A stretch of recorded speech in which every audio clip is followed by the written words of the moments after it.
Модульные быстровозводимые гостиницы-глэмпинги позволят увеличить доход арктических регионов за счет привлечения туристов. При этом такие проекты можно реализовать с применением механизма государственно-частного партнерства. Такое мнение выразил доцент кафедры госуправления и публичной политики Института общественных наук РАНХИКС, координатор экспертного совета проектного офиса развития Арктики Александр Воротников. По мнению эксперта, глэмпинг реально позволит развить экономику Арктики, увеличить налоговые поступления в региональные бюджеты и создать новые рабочие места, а также, самое главное, сохранить уникальную и неповторимую природу русской Арктики. Он отметил, что в соответствии с законодательством АГЧП в проектах по развитию глэмпинга возможно использование механизма инфраструктурной ипотеки, что позволит создать самую современную экологичную, инженерную, туристическую и общественную инфраструктуру. Наиболее высокий потенциал, по его мнению, имеют арктические регионы с самобытным этнокультурным наследием, такие как Чукотка и Якутия, где развита высокохудожественная продукция народно-художественных промыслов. Золотодобывающая компания «Высочайший» за 3 квартала текущего года произвела около 7 тонн драгметалла. Данный результат почти на 14% превышает показатели в аналогичный период прошлого года. Как следует из ежеквартального отчета компании, больше всего золота получено на месторождениях в Иркутской области, на участках Галец-Высочайший, Верхнеугаханский и Иканский. В Якутии на месторождении Дражное извлечено 1,5 тонн драгметалла. На погребенной россыпи Большой Куранах старатели дочернего предприятия Саха Голд Майнинг намыли почти 429 килограмм золота. Организация не уточняет причины увеличения объемов добычи. В общей сложности в текущем году компания намерена произвести 280-300 тысяч унций золота.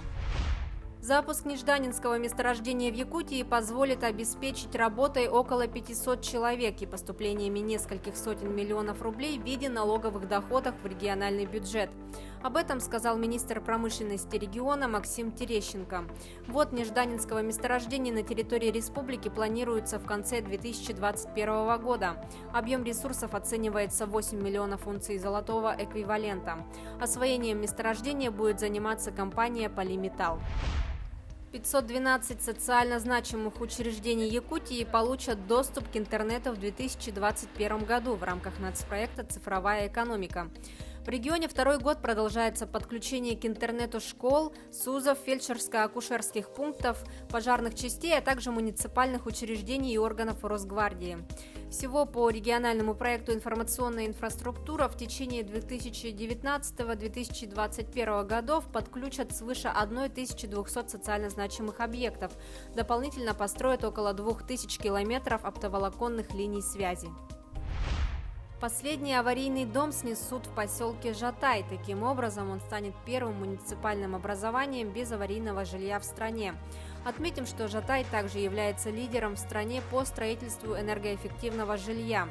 В поселке сейчас эксплуатируется 10 умных домов, а в целом по стране их всего около сотни. Паспорта готовности к отопительному сезону получили все муниципальные образования Якутии. 100% показателя удалось достичь впервые, сообщили в пресс-службе Министерства ЖКХ и энергетики республики.